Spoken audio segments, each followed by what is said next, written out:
The people at Dire Wit Films contacted me and sent me a screener to watch one of their movies. So here we go. Hello, everybody. Hope you guys are doing good. Yeah, this is going to be my review for Dire Wit Films. It's called Seventh Day. And the story is directed by Jason M. Koch and written by Mark Leake.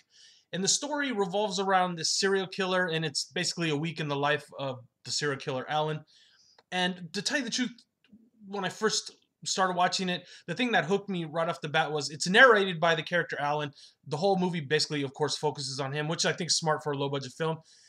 But the way the narration starts is he's talking, he's telling us about himself, and what we see on the screen within a few minutes is not congruent with what he's saying. So right there, you know he's out of his mind. And throughout the 7-day period, it just descends deeper and deeper into his psychosis and how strange he really is. And to describe his character a little bit, he reminded me of like 80% Jeffrey Dahmer, maybe 20% Bundy. I'm not an expert on serial killers, but he's kind of like this disheveled, sort of bummish kind of guy who drinks too much. And of course, in his own mind, he's perfect. He's awesome. He's the greatest catch in the world.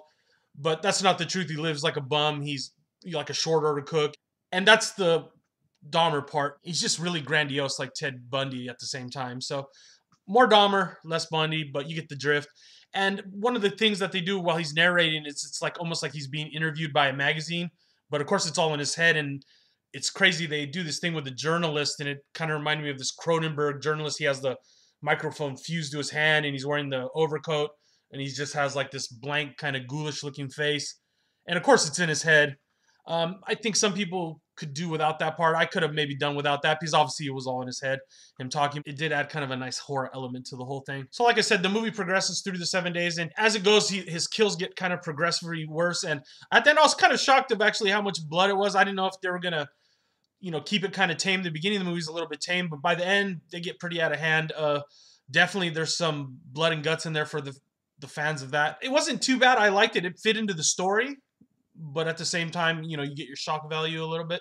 The only problems I really had with the film were, the acting is all focused on the main character, Alan, and at some parts it seemed like his character was believable, and other parts, the acting is, but it's a really low budget film, so you can't really expect much from the acting, at least in my experience. But overall, the story is done very well. And, of course, another flaw against it could be the low budget aesthetic. But I thought they worked it really well. They didn't try to use any bad CGI. The special effects came off pretty good. All practical, of course. So, yeah, I'm going to give the 7th Day a recommendation, a slight recommendation. If you can tolerate the low budget aesthetics, I think you're in for a decent serial killer movie. It's a realistic serial killer movie. There's some generic parts about it, like his origin.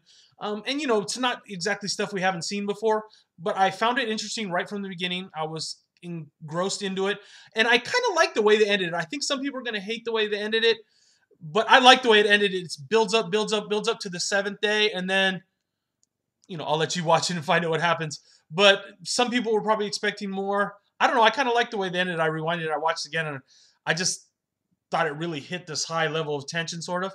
So it worked really well, the ending, in my opinion. So overall, I'm going to give it 3.5 out of 5. The more I'm talking about it here, I'm actually liking it more as I'm going through it in my mind.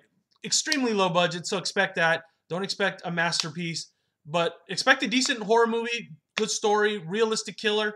I kind of liked it. So let me know what you thought down below. If you've seen the 7th Day, I'm going to put links down below to Mr. Parker's review, to the website for the film, so you can check it out.